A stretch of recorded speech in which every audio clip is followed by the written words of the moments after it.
नुमा साबका ticket holder सूबाई असम्बली पंजाब पाकिस्तान, बड़ी प्यारी शख्सियत जनाब चौधरी तालिब हुसैन मल्ली साहिब, अस्सलाम वालेकुम वरहमतुल्लाह। जी वालेकुम सलाम जनाब, क्या हाल है जी? ठीक है, अल्लाह का शुक्र सर, आप सुनाएं? ठीक अल्लाह है, रसूल का बड़ा एहसान करम फजल, बहुत शुक्रिया वक्त देने का। और आपके साथ तशरीफ फरमा है यकीनन जिनका लहजा जुदा, अंदाज जुदा, फिक्र जुदा, हर हवाले से अल्हम्दुलिल्लाह लोगों की खिदमत करने वाले, दीन की खिदमत करने वाले साहबजादा पीर मोहम्मद आसिम नदीम साहिब चिश्ती, खलीफा मजाज आस्ताना आलिया अजमेर शरीफ, अस्सलाम वालेकुम वरहमतुल्लाह। वालेकुम अस्सलाम वरहमतुल्लाह वबरकातुहू। बहुत शुक्रिया वक्त देने का। आप सुनाएं मामलात कैसे चल रहे हैं, हालात कैसे हैं? अल्लाह के फजल करम से माह रमज़ान करीम अल्लाह की रहमत की बरखा है, जो उम्मत मुसलमान के सरों पर साया फिगन है। बस गिनती के 2-3 अय्याम रह गए हैं। बेशक मालिक कायनात हर मुसलमान को रमज़ान शरीफ की बरक़ात से मालामाल। बहुत शुक्रिया नादरीनो आदरीन, जैसा कि आपको मालूम है हम लोग पॉडकास्ट में जो हमारे गेस्ट होते हैं उनकी ज़िंदगी के हवाले से बात करते हैं।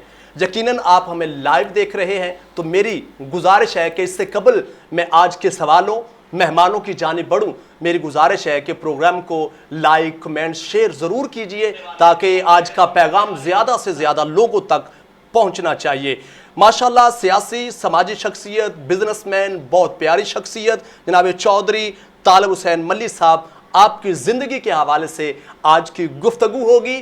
ख़ास करके आपकी तालीम क्या है, पैदाइश कहाँ पर हुई और कारोबारी बिजनेस क्या कर रहे हैं, सियासत में कैसे आए, समाजी मज़ीद क्या मंसूबे हैं, ज़िंदगी में क्या क्या कर रहे हैं और करना क्या चाहिए, इस हवाले से आज की गुफ्तगू होगी। जी किबला चौधरी तालिब हुसैन मल्ली साहब, सबसे पहले तो वक्त देने का शुक्रिया। यहाँ से ही आगाज़ करते हैं, सबसे पहले आपकी पैदाइश की जगह कहाँ पैदा हुए? जी शुक्र अल्हम्दुलिल्लाह कि मेरी पैदाइश निज़ामपुरा चिल्लियाँवाला में हुई, जो शाहकोट का एक बाई कस्बा है। और उस वक़्त तो ये बहुत पसमानदा इलाके थे, जी, अब जी। तो माशाल्लाह ये काफ़ी अप्रूवमेंट कर गए हैं, डेवलप हो चुके हैं जी तो माशाल्लाह। यही मेरी जाय पैदाइश है। दौरे आदर में कहाँ रहते हैं? जी अब तो शुक्र अल्हम्दुलिल्लाह कि मैं लाहौर में रहता हूँ, अजमीर टाउन हाउसिंग सोसाइटी है, वहाँ मेरी रहायश यहाँ है। से छोड़ चुके या यहाँ भी रहते हैं? यहाँ पे जो मेरे आबाई बाओ अजदा हैं सब इधर ही रहते हैं, माशाल्लाह। मेरी ज़मीन इधर है, माशाल्लाह। मेरे बहन भाई इधर हैं, इसीलिए मैं उनके पास आता जाता रहता हूँ क्योंकि मेरा पुराना घर तो यही है। माशाल्लाह। तालीम कितनी है? जी माशाल्लाह, मैंने मैट्रिक किया, मैट्रिक के बाद फिर मैंने एफ़ए किया, एफ़ए के बाद मैंने एसोसिएट इंजीनियरिंग की वाह, और उसके बाद फिर मैंने जॉब स्टार्ट की। माशाल्लाह। जॉब कौन सी की, कहाँ पर की, जॉब कैसे? में मेरे बड़े अंकल थे जो कि टेक्निकल इंजीनियर थे, मैकेनिकल में उनका बड़ा एक नाम है, हाजी इनायत अली मल्ली साहब, माशाल्लाह। पाकिस्तान टेक्सटाइल के वो बहुत बड़े इंजीनियर गुजरे हैं। जी जी। और उस हवाले से हमारे पूरे ख़ानदान में टेक्सटाइल के शोबे में बड़ा एक नुमाया रोल था, वाह वाह। तो मैंने टेक्सटाइल से ही स्टार्ट किया। जॉब के बाद फिर बिजनेसमैन आपको कहा जाता है, हाँ, फिर कैसे आप यहाँ पे ये शिफ्ट बड़ी हुए? ज़बरदस्त आपका सवाल है। जॉब का स्टार्ट जो था वो तो मेरा कोहाट शहर से था, जनाना टेक्सटाइल मिल से। ठीक। तो वहाँ पे जब मैंने घर से वहाँ गया तो वो एक बहुत दूर दराज इलाका था, उस टाइम कोई ट्रांसपोर्ट भी इतनी अच्छी नहीं थी, ठीक है। आने जाने में बहुत टाइम भी लगता था। फिर मैंने वहाँ से फ़ैसला किया कि मैं बहुत जल्दी यहाँ ट्रेनिंग मुकम्मल करके फैसलाबाद जाऊँगा। Very good. वहाँ से जब मैंने फैसलाबाद जॉब स्टार्ट की तो वो इब्राहिम ग्रुप ऑफ इंडस्ट्री था, जी जी। जो बहुत खूबसूरत ग्रुप था। ठीक है। तो वहाँ भी मैंने टेक्सटाइल में आकर जॉब स्टार्ट की। ठीक। वो मेरा बहुत एक अहम इक़दाम था और बहुत मेरे लिए सीखने वाली जगह थी। मैंने वहाँ पे तकरीबन 6 साल बहुत इलेक्ट्रिकल के शोबे में काम किया जी और माशाल्लाह। नुमाया रोल अदा किया। ठीक है। और इंडस्ट्री के जितने भी इंजीनियर थे या मालकान थे, उनका मेरे साथ एक खसूसी मोहब्बत थी। माशाल्लाह। उसी मोहब्बत से उनको मैंने जब बिज़नेस करते हुए देखा, वहाँ के जो उस टाइम चीफ़ एग्जीक्यूटिव थे नईम साहब थे, तो नईम साहब के साथ मेरा एक तल्लक भी था, दोस्ती भी थी। जी जी। तो मैंने फ़ैसला किया कि ये बिज़नेस कर रहे हैं तो इन्होंने माशाल्लाह इतनी टेक्सटाइल मिलें लगाई हैं और ये इस कदर माशाल्लाह आगे हैं, तो क्या हम सारी ज़िंदगी जॉब करते रहेंगे? और मैं इससे निकलना चाहता हूँ। ठीक है। तो फिर मैंने जॉब छोड़कर बिज़नेस का फ़ैसला किया। बिजनेस क्या करते हैं? बिजनेस मैंने स्टार्ट तो इलेक्ट्रिकल से किया, लाहौर जाकर। इसका स्टार्ट लाहौर में हुआ, तो वहाँ पे भी मेरे कुछ लोग जानने वाले थे, उन्होंने छोटे छोटे कामों से मुझे स्टार्ट किया कि आप ये काम करें जी। तो वो मैं इलेक्ट्रिकल में बहुत मेरा दिमाग फॉरवर्ड था, ठीक है। तो मैंने नुमाया रोल अदा किया इलेक्ट्रिकल के शोबे में। फिर लोगों ने मुझे अदर काम देने शुरू कर दिए, तो मैंने उन कामों को भी बड़ी खुश असलूबी से, मेहनत से, जद्दोजहद से आगे लेकर गए। तो लोगों ने जब देखा कि ये बंदा इसमें बहुत एक्सपर्ट है, तो फिर मैं स्टील के बिजनेस में चला गया। फिर मैं मैन्युफैक्चरर बन गया। 2005 में मैं पाकिस्तान की इंडस्ट्री जो फार्मास्यूटिकल है उसमें एक बेहतरीन रोल अदा किया, मशीनरी बनाने में और नए नए प्रोजेक्ट डिज़ाइन करने में। ठीक है, वेरी फिर मैंने अपने साथ बहुत सारे लोगों को भी लगाया, मुझे लोगों की ज़रूरत भी थी। बिजनेस एक हद से ज़्यादा स्टार्ट हो चुका था और 24 घंटे की जद्दोजहद थी जो मैंने की, और वो इतनी नुमाया हुई कि लोगों ने उसको अप्रिशिएट किया। तो पाकिस्तान की इंडस्ट्री में ख़ास तौर पे फिर मैंने फार्मास्यूटिकल में एक नुमाया रोल अदा किया जो आज भी रमा दमा है, और पाकिस्तान में नंबर 1 पे मेरी मशीनरी है। वाह वाह वाह, बहुत अच्छे, वाह वाह जी। चले एक और सवाल ऐड कर लेता हूं जो आपके देखने वाले हैं, हमारे चाहने वाले, आपके चाहने वाले, उनके लिए जॉब बेहतर रहती है या अपना बिजनेस? जी बिल्कुल, कुछ लोग जॉब को पसंद करते हैं, ठीक है, और उनका दिमाग और उनका आइडिया एक जॉब तक होता है। ठीक है। जॉब अगर कोई बिजनेस नहीं कर सकता तो उसको अच्छे अंदाज में, खूबसूरत अंदाज में अपनी जॉब को संभालना चाहिए, करना चाहिए।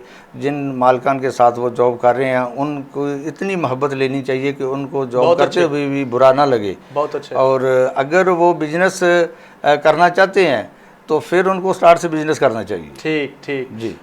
ये आपने बहुत अच्छी बात की। जो जॉब होल्डर होते हैं ना, जी जी, वो ज्यादातर सिर्फ अपनी सैलरी को देखते हैं, ये नहीं देखते कि जिस मकसद के लिए मुझे सैलरी दे रही है कंपनी, वो मकसद ज्यादा पूरा करना चाहिए ईमानदारी के साथ, फिर तो कमाल हो जाए ना।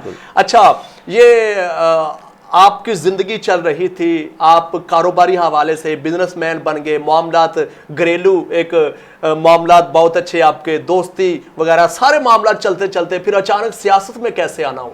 जी जी, इससे पहले, सियासत में आने से पहले यूँ ऐसे हुआ कि मेरे बच्चे तो पढ़ते थे जी जी, और वो भी मुल्क से बाहर पढ़ रहे थे माशाल्लाह। तो उन्होंने मैकेनिकल इंजीनियरिंग की, मेरे छोटे बेटे ने, बड़े बेटे ने भी इंजीनियरिंग की, हम तीनों बाप बेटे इंजीनियर हैं। अब उन्होंने जो कुरान पाक पढ़ा वो मौलाना खादिम हुसैन रिजवी साहब से पढ़ा था। आपने? मेरे बेटों ने। अच्छा अच्छा, तो ठीक है। वो छोटे थे, जब जाते थे तो मैं किसी दिन छोड़ने भी जाता था, किसी दिन लेने भी जाता था। तो जब उन्होंने कुरान पाक पढ़ा तो मैं तो उनको 2005 से, बल्कि 1999 से हम उनके साथ हैं, बच्चों के पढ़ते थे उनके पास। तो जब बच्चे आकर बताते थे कि हज़रत साहब बहुत मोहब्बत करते हैं, बहुत प्यार करते हैं, अक्सर आपका पूछते हैं, तो मेरे पास टाइम नहीं होता था जाने के लिए। तो मैं कहता था कि आप मेरी हाज़िरी लगवा देना, मैं किसी दिन आऊँगा। तो वो इंतज़ार करते रहते थे कि किसी दिन तो मुलाकात होगी। जी जी जी। लेकिन वो उसमें काफ़ी डिले हुआ। तो फिर ये इलेक्शन का टाइम आ गया। जब इलेक्शन का टाइम आया तो मैंने कहा कि यार जी इतनी अच्छी जमात है, बच्चों को भी पढ़ाया है, इनकी मोहब्बत भी हमारे साथ है, जी जी, तो चलो हम TLP को ज्वाइन करते हैं। ठीक है। तो मैंने इस तरह फिर सूबाई असम्बली में नुमाइंदे के तौर पे अपने पेपर जमा करवाए, और अल्लाह के फजल करम से मुझे शौक़ है मेरिट पे रहने का। बहुत अच्छे, मैं हर काम मेरिट पे रह के करता हूँ, खा वो अदालती काम हो, खा वो किसी भी शोबे में हो, मेरिट हो, मशीनरी हो, मेरिट हो। तो मैंने ये फैसला किया कि अगर मेरिट पे टिकट मिला तो मैं इलेक्शन लड़ूंगा, और अच्छा इलेक्शन लड़ूंगा। मैंने तो ये बयान सांगला हिल में भी दिया था जी जी जी, कि अगर मुझे टिकट मिलता है तो मैं इंशाल्लाह ज़बरदस्त इलेक्शन लड़ूंगा। अगर मेरे साथ वाले बंदे को टिकट मिलेगा तो मैं उससे भी बेहतर इलेक्शन लड़ूंगा, क्योंकि यही दोस्ती थी, यही तहरीक के साथ जो साथ देने वाली एक लाइन थी, यही थी कि मिलजुल के इसको लेके आगे चलेंगे। तो इस तरह वो मोहब्बत से मोहब्बत जुड़ती गई, आगे निकलते गए, यही उसमें जो खूबसूरती थी। अच्छा, TLP से पहले किसी सियासी जमात को आप या आपका ख़ानदान सपोर्ट करता था? जी, TLC पहले मेरे चचा ने सूबाई असम्बली का इलेक्शन लड़ा इसी हल्के में, जी जी, पीपल पार्टी के टिकट पे, जी जी, चौधरी नज़ीर अहमद मली साहब ने। तो वो भी मेरे दिल में था कि मेरे तो ख़ानदान में पुराने लोग भी इलेक्शन में आते रहे हैं, तो मुझे भी आना चाहिए। अब मेरे बाद कोई नज़र नहीं आ रहा कोई बंदा इलेक्शन में आएगा, तो मुझे ये रवायत कायम रखनी चाहिए। ठीक है, ताकि मुझसे जो बाद में जो बच्चे बड़े होंगे तो उनमें भी कोई शौक पैदा होगा, वो भी इधर आएंगे। तो इसलिए मैं फिर ये इसी हल्के को इंतखाब किया। अच्छा, तहरीक जितने भी मार्च करती है, मैंने एक और चीज़ नोट की है कि ये तहरीक जो है बेसिकली ज़्यादातर नामूस मुस्तफ़ा के हवाले से, दीन के हवाले से माशाल्लाह नुमाया नज़र आती है। जहाँ दीन को ज़रूरत पड़ी है यहाँ मार्च किया है। तो क्या कहेंगे इस हवाले से? आपने कितने मार्च में शमूलियत इख्तियार की, शामिल हुए, या फिर क्या कहेंगे इस हवाले से?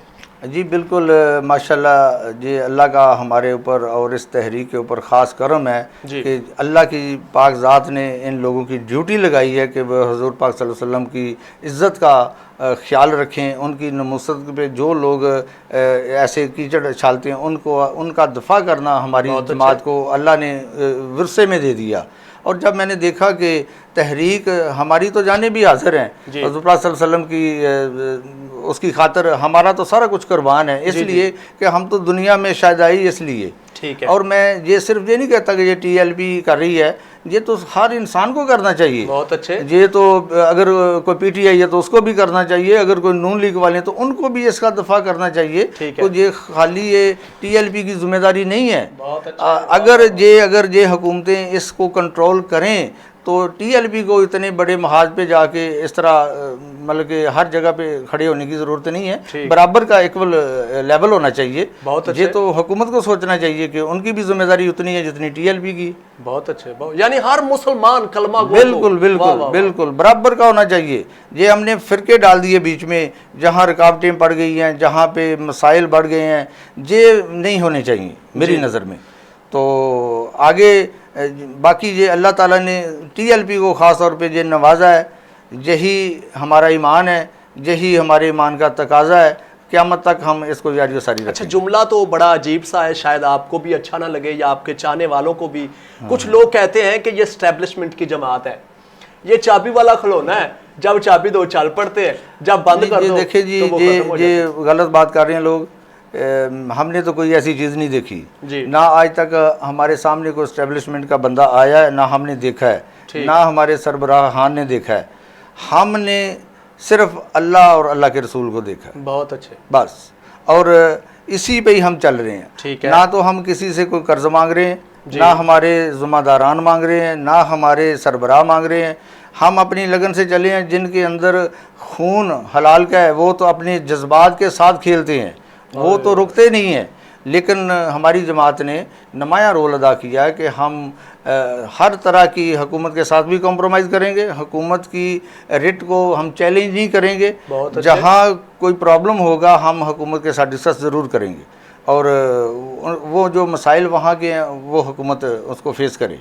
नहीं, कुछ लोग ऐसे भी रहते हैं कि एक जमात वाले दूसरे को अच्छा नहीं समझते, कहते ये सारे चोर हैं। जैसे दौरे आदर में बाकी सब चोर, एक ही बंदा कहता है जी मैं सिर्फ मुसलमान हूँ। ठीक है, क्या आप जब क्या कहते हैं इक़्तिदार में आएंगे सबको लेकर चलेंगे या अकेले ही आप जो है इस मुल्क को चलाएंगे? क्या कहेंगे इस हवाले से?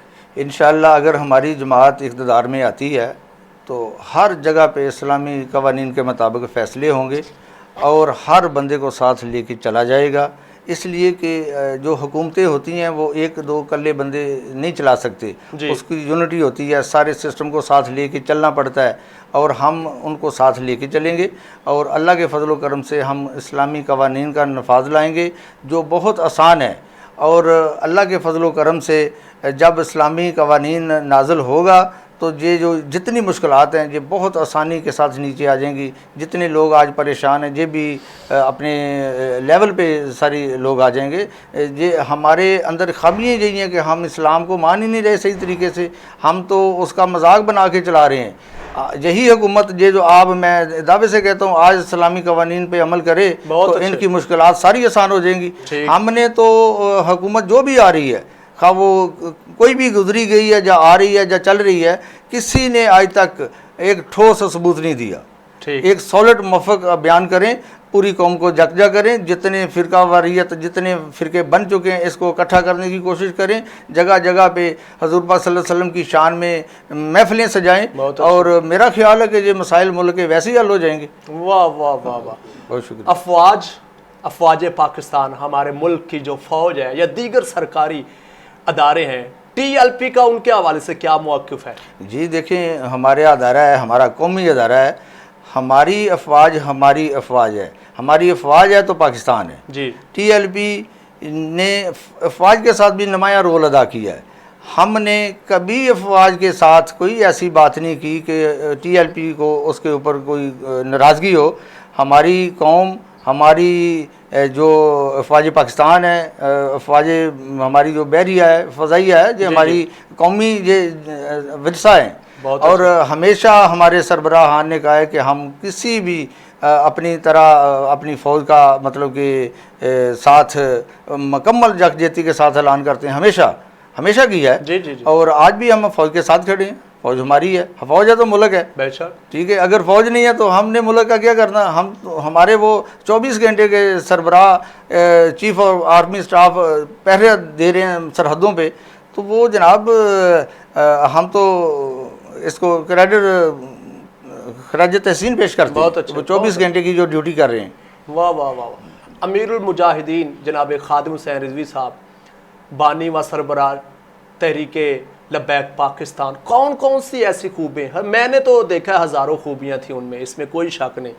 हमारे अलमिया ये है कि जब बंदा जिंदा होता है तो हम उनकी कदर नहीं करते। मैं कहता हूँ पंजाबी विच कि कदर कराने वास्ते मरना पैंदा है। जो दुनिया तो चले गए तो सारे कहना शुरू हो गए बहुत अच्छे थे, बहुत अच्छे थे। आपको उनकी कौन कौन सी खूबियों ने मुतासर किया जो आपने तहरीक लब्बैक को ज्वाइन किया? क्या कहेंगे? वो कहते हैं ना कि मोहम्मद से वफा तूने तो हम तेरे हैं, वाह वाह वाह। ये जहाँ चीज़ है क्या लौहो कलम तेरे हैं। हमने तो यही देखा, उस शेर के बाद यही नज़र आया कि इतनी मोहब्बत हज़रत पाक सल्लल्लाहु अलैहि वसल्लम के साथ इतना कम तो नहीं है जी। एक बंदे ने अपने मरने तक एक ही बात की, पाकिस्तान में किसी और ने की ही नहीं। जी जी। अगर भी दूसरे भी करते तो जनाब वो भी मोहब्बतें बटोरते, ठीक है। ये उनकी अल्लाह से लगन, हज़रत पाक सल्लल्लाहु अलैहि वसल्लम से मोहब्बत, जो वो करते थे हम वही उनसे करते थे। वाह वाह। मैंने यही तो चीज़ देखी उनमें कि पूरे पक्के थे अपने अकीदे के हवाले से। और मैंने ये सुना है, पढ़ा है कि कुफ्र जो है इस्लाम से डरता है, ठीक है ना। तो मैंने ये अपनी ज़िंदगी में नहीं देखा, लेकिन ये देखा है कि एक मुसलमान खादिम हुसैन रिजवी साहब की शक्ल में जो दुनिया में आए, जब वो बात करता था, जब वो गुफ्तगू करते थे, तो वो उनकी गुफ्तगू से कुफ्र डरता था। मैंने ये चीज़ नोट की है, सबसे बड़ी खूबी। ये बिल्कुल ऐसे अच्छा, कुछ कहते हैं कि जी मैंने कई लोगों का यार आपने TLP को क्यों नहीं सपोर्ट की, तो कहते हैं यार वो खादिम रिजवी साहब जब थे वो बहुत अच्छे थे, तहरीक बहुत अच्छी थी, अब उनके बेटे आ गए हैं, वो उस लिहाज से काम नहीं करते, वो उस कदर अच्छे नहीं है। क्या ऐसा ही है? नहीं, ये गलत बात है। वो तो बच्चे 24 घंटे काम कर रहे हैं। कभी आप मरकज़ में आकर देखें, 24 घंटे काम होता है। मैं जब भी मरकज़ गया हूँ, रात को गया हूँ, रात के 2 बजे गया हूँ, 1 बजे गया हूँ, वहाँ पे काम हो रहा है और मेरी मुलाकात भी होती है। मैंने तो कभी नहीं उनको पीछे हटते हुए देखा। और अल्लाह के फजल करम से आने वाले इलेक्शन में एक नुमाया लीड के साथ इंशाअल्लाह TLP आगे आएगी और लोगों को पता चल जाएगा। अब हमारी तहरीक में हमारे जैसे बंदे भी आ गए हैं, बहुत सारे आ गए हैं, नए आने वाले इलेक्शनों में और भी बहुत ज़्यादा आ जाएंगे। और ये हमारे जमात की एक पॉलिसी है कि हमने इसको चेंज में लाना है। बहुत अच्छा। और इंशाअल्लाह जो आपने सवाल किया ना जी, जो लोग पहले कहते हैं जी पहले अल्लामा खादिम रिजवी साहब थे तो जमात बहुत अच्छी चल रही थी। जी जी। अच्छा, जो लोग ये कह रहे हैं ना उनसे पूछें कि तब आप उनके साथ थे? तब नहीं थे ना। कहते थे नहीं ठीक है, उनके विशाल तब कहते थे बाबा जी ठीक नहीं है। अब उनके बेटे आ गए तो कहते हैं बेटे ठीक नहीं है। लेकिन ये अल्हम्दुलिल्लाह बाबा जी खुद फरमाया करते थे कि मेरे पुत्र मेरे तो भी शेर में। और यकीनन हज़रत किबला बाबा जी रहमतुल्लाह अलैह के विसाल शरीफ के बाद जितने भी इशूज़ आए हैं, ताफ़ुज़ नमूस रिसालत के वाले से, ताफ़ुज़ नमूस कुरान हो, मुल्क की मफादात की बात हो, TLP हमेशा मैदान अमल में रही है और सफ़े अव्वल में रही है। लोगों ने अपने मफादात की खातर पाक फौज की तारीफें की, जब मफादात निकल गए फिर उनके खिलाफ बहुत कुछ बकते रहे। अब भी सोशल मीडिया बड़ा पड़ा है, लेकिन हमारी जमात की ये तरबियत है, हालात जैसे भी हैं हम अपने फौज पाकिस्तान के साथ। हमारे तहरीक के मरकजी नायब अमीर अल्लामा पीर सैयद ज़हील हुसैन शाह साहब की वलाजीद शरफ हो, कई मरतबा आपने कहा है अगर अफवाज पाकिस्तान कश्मीर पर हमला करती हैं, यानी मकबूदा जम्मू कश्मीर को हासिल करने के लिए इंडिया पर, तो सबसे पहले हमारा TLP को 15 लाख जवान हम देंगे। इतनी बड़ी ऑफर किसी जमात ने पाकिस्तान के अंदर कभी भी नहीं की। और कभी भी सोशल मीडिया पर या दीगर हमारी TLP के जो कारकुन तंजीमी बॉडी है, तहरीकी तो कोई भी हो सकता है ना, कोई बंदा अपने यहाँ पर लेबल लगाकर TLP का बात कर सकता है।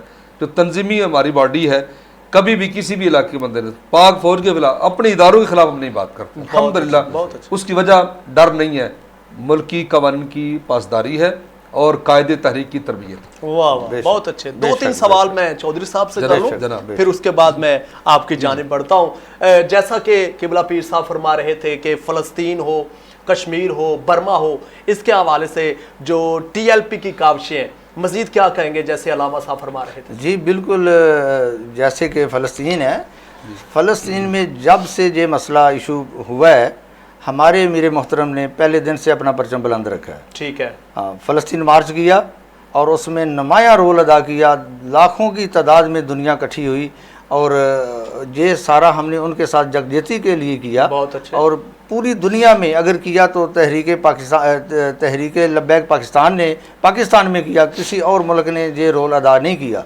अगर वो भी ये रोल अदा करते तो आज फ़लस्तीन के साथ ये हालात ना पैदा होते। और सैफ रहमान साहब, माजी करीब में जी जब फ़लस्तीन पर हमला हुआ और पूरे 57 इस्लामी ममालिक के हुक्मरान खामोश थे, हत्ता कि पाकिस्तान के हुक्मरान भी खामोश थे, उस वक्त TLP ने मार्च किया और फैज़ाबाद धरना दिया, हुकूमत पाकिस्तान को मजबूर किया कि लिखे कि नेतन्याहू जो इसराइल वज़ीर-ए-आज़म है वो दहशतगर्द। पूरी दुनिया के अंदर सिर्फ अगर दहशतगर्द कहा है, पाकिस्तान ने कहा है और कहलवाया तो TLP ने कहलवाया। आज इतराज करते हैं, इनसे पूछो कि तुम्हारा उनके साथ कोई ताल्लुक नहीं है फ़लस्तीनी भाइयों के साथ, जिस तरह मलिक साहब कह रहे हैं। अगर यही हम मौजूद थे फ़लस्तीन के काज पर एज ए मुसलमान क़िबला अव्वल की हिफाजत के लिए बाकी जमातें भी साथ निकलती, हो सकता है कि इससे बेहतर। लेकिन TLP ये कहते हैं कि TLP किधर है भाई? TLP हर मैदान में है।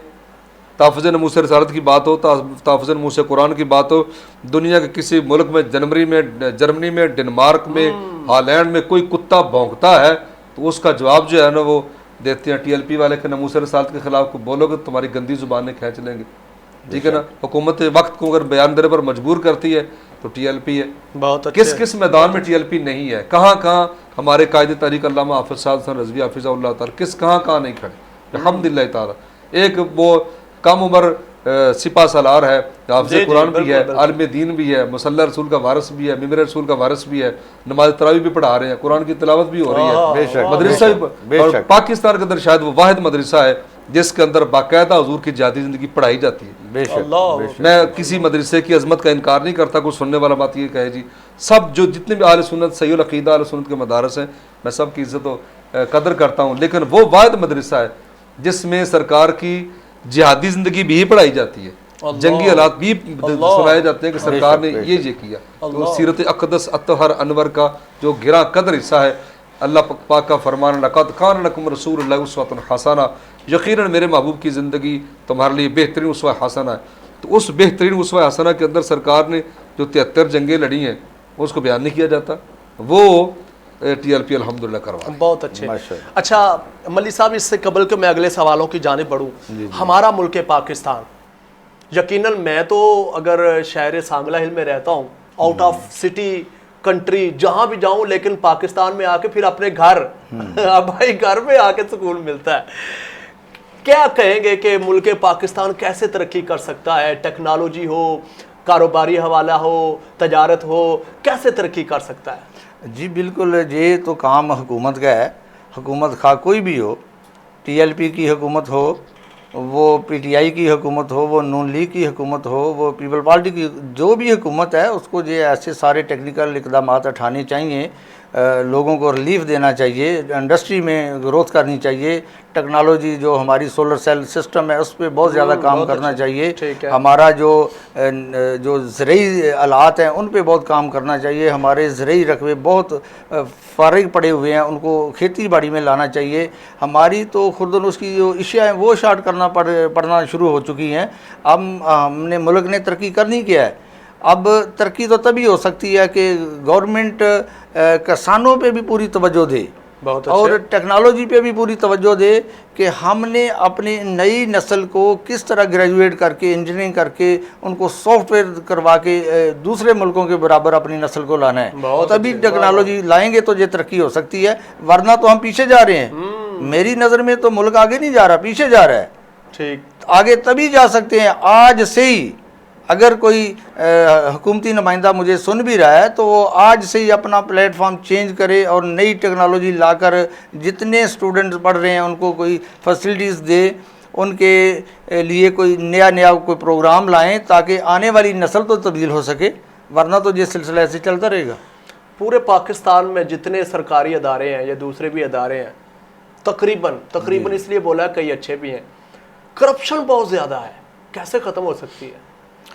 जी बिल्कुल, आपने बहुत अच्छा सवाल किया। करप्शन का तो इस टाइम पूरे मुल्क में बाजार गर्म है, तो काम ही नहीं होता। और ये अंडरग्राउंड करप्शन हो रही है, अंडरग्राउंड हो रही है। जो बंदा अपना काम करवा रहा है वो मेरा ख्याल करप्शन से ही करवा रहा है, सामने तो वही काम हो रहा है। जो कोई बहुत ईमानदार ऑफिसर बैठा तो वो कहता अल्लाह से डर आ रहा है तो मैं ये काम कर रहा हूँ, वरना तो हर जगह करप्शन। जहाँ तक करप्शन हो चुकी है कि अगर आप फ़र्ज़ करें, मैं एक मिसाल दे रहा हूँ, मुझे बात करने वाली नहीं है, कि अगर आपने नई मोटरसाइकिल ली है तो जाके दुकानदार के पास खड़ी कर दो और उसको कहो कि यार इसमें हवा भर दो, तो वो भी कह देगा कि आपका तो टायर ही पंचर है, तो अभी आप नहीं लेकर गए। जहाँ तक करप्शन चली गई है इसको कंट्रोल करना हुकूमत के ही हाथ में है। बिल्कुल, ये चीज़ें भी करप्शन, हुकूमत इसको कंट्रोल करे, जिस पैमाने से मर्जिया करे, तो या फिर इस्लामी कवानीन का नफाज लाए और उसमें जो करप्शन करने वाले की सज़ा है वो सज़ा दे। मेरा ख्याल कि इंशाल्लाह 1 महीने में करप्शन का खात्मा हो जाएगा। बहुत अच्छे। आज का प्रोग्राम बिलखुसूस आपकी ज़िंदगी के हवाले से, तो किबला अलामा साहब बैठे हैं क्योंकि ये तहरीक लब्बैक पाकिस्तान के हमारे शहर सांगला हिल के तहसील के डिस्ट्रिक्ट के अमीर हैं, इस हवाले से आपसे भी इंशाल्लाह गुफ्तगू होती है। तो मैं आपसे एक सवाल करना चाहता हूँ, बंदे में ख्वाहिश होती है, ख्वाहिशात का बल्कि अंबार रहता है, जी, कोई ऐसी ख्वाहिश जो आज तक पूरी ना हुई हो? जी शुक्र अल्हम्दुलिल्लाह, मैंने अपनी लाइफ में जो सोचा, जो मेरे दिमाग में आया, मैंने अल्लाह से उसकी इल्तिजा की और अल्लाह ने वो पूरी कर दी। ठीक, आज तक मेरा कोई ऐसा काम अधूरा नहीं हुआ कि मैं कहूँ कि मैंने सोचा अल्लाह ने मुझे करके नहीं दिया। मैंने अल्लाह से मांगा और मेरे सोने नबी के सदक़े मुझे हर चीज़ अल्लाह ने अता की और बाइज़्ज़त तरीके से, ईमानदारी से। आज तक मैंने झूठ नहीं बोला, किसी से फ्रॉड नहीं किया। फ्रॉड को मैं बहुत बुरा समझता हूँ। बहुत अच्छा। और मैं कानून की पासदारी करने वाला बंदा हूँ। तभी इंसान की ख्वाहिशात पूरी हो सकती हैं वो ईमानदारी से काम कर रहा हो तो। बहुत अच्छे। वैसे मेरा नहीं ख्याल कि वो पूरी कर सकता है। और आखिरी ख्वाहिश मेरी ये थी कि मैंने हज पे जाना है, तो वो भी अल्लाह ने मेरी दुआ कबूल कर ली। इस साल मैं हज पे जा रहा हूँ इंशाल्लाह। मेरी आखिरी साजिश थी के लिए, हम सब के लिए, उम्मत मुस्लिमा के लिए जरूर दुआ फरमाइए इंशाल्लाह। इलाके में जो खिदमात हैं आपकी, क्या कहेंगे इस हवाले से? जी माशाल्लाह, ये जो खिदमात का सिलसिला है, ये तो मैं बचपन से इसको पसंद करता था। मेरे चचा इसमें बहुत रोल अदा करते थे। मैंने उसको, आप समझ लें कि मैंने उनको कॉपी किया कि जब वो लोगों को रात के इधर उधर अंधेरे में लोगों की खिदमत करते थे, तो मैं सोचता था कि जिस दिन अल्लाह मुझे भी देगा तो मैं भी यही करूँगा। तो मैंने वो पूरा करके दिखाया है। क्या बात। मेरे हल्के से जाकर मेरे जो आबाई गांव हैं, करीब वाले लोग हैं, या जो मेरे पास रहने वाले लोग हैं, आप उनसे पूछ सकते हैं, ये मैं ओपन नहीं कर सकता। बहुत अच्छा। ये अंडरग्राउंड मेरा और अल्लाह का मामला है, तो मैं इसमें नुमाया रोल अदा किया, जहाँ भी किया। चेहरे पर खुशी के आसार, जी, और ये रौनक, रूहानियत, नूर, क्या कहेंगे इसकी क्या वजह है? इसकी इत्मीनान भी चेहरे पे नजर आ रहा है। इसकी वजह यही है कि मेरी हज़रत मोहम्मद सल्लल्लाहु अलैहि वसल्लम हमारे जो आकाए दो जहान हैं, उनके साथ मोहब्बत, दिल में नफ़रत नहीं है, किसी के साथ मेरी कोई नफ़रत नहीं है, ना किसी जमात के ख़िलाफ़ है। हमारे जो इंसान का अंदर अंदर रोशन हो ना तो बाहर भी रोशनी नज़र आती है। बहुत अच्छे। तो मैं अंदर से अल्लाह ने मुझे रोशन रखा है, मुझसे किसी भी बंदे को कोई प्रॉब्लम नहीं है और मैं अकेला सफ़र करता हूँ। ना कोई गनमैन होता है, ना कोई बॉडीगार्ड होता है, ना कोई चीज़ होती है, इसलिए कि मेरा और अल्लाह का लेन देन है। मैंने कहा कि जिस टाइम कोई ऐसा टाइम आना है तो वो अल्लाह ही रोक सकता है, कोई उसके बगैर कोई चीज़ रोक नहीं सकती। तो इसलिए मुझे डर कोई नहीं है, इसलिए ये खुशी का नुमाया चेहरा जो आपको नज़र आ रहा है हो सकता है। फलाही मंसूबे जो है इसके हवाले से क्या कहेंगे, कितने लगाए, कितने किए, आइंदा मुस्तकबिल में जो इरादा है क्या कहेंगे इस हवाले? जी, मैंने जब इलेक्शन कैंपेन स्टार्ट की जी, तो जब मैंने विज़िट किया अपने हलके को और अपने आबाई इलाकों को तो मैंने बहुत सारी कमियां महसूस की। तो मैंने कहा कि बड़े बड़े लोगों ने बड़े बड़े हॉस्पिटल बनाए और उनका एक नुमाया अपना अपना एक नाम है, तो मैं भी उनके साथ बैठता था।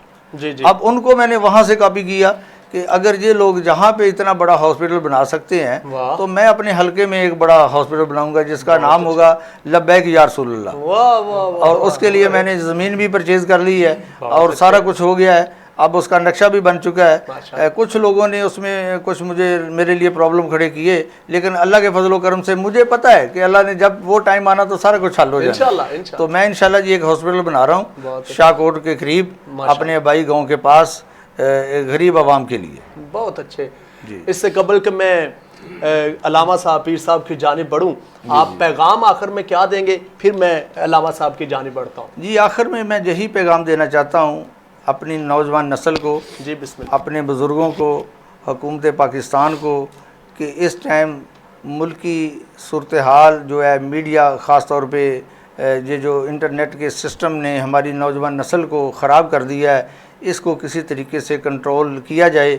और घर वालों को मैं ये पैगाम देना चाहता हूँ कि अपने अपने बच्चों को इससे कंट्रोल करें ताकि वो अपना इल्म हासिल करें कि सारा दिन वो जो मोबाइल सिस्टम हमारी ज़िंदगी में आया है सबसे ज़्यादा फितना ये बन गया है। तो इस पे कंट्रोल करना चाहिए, ख़ास तौर पे जो PTI हमारा जो पाकिस्तान का अदारा उसको कंट्रोल करना चाहिए कि मुल्क की जड़ों को ये खोखला कर रहा है, किसी भी तरीके से इसको कंट्रोल किया जाए। बच्चों को ये पैगाम देना चाहता हूँ कि वो अपने माँ बाप की खिदमत करें, उसी में मोहब्बत से आगे वो बढ़ें।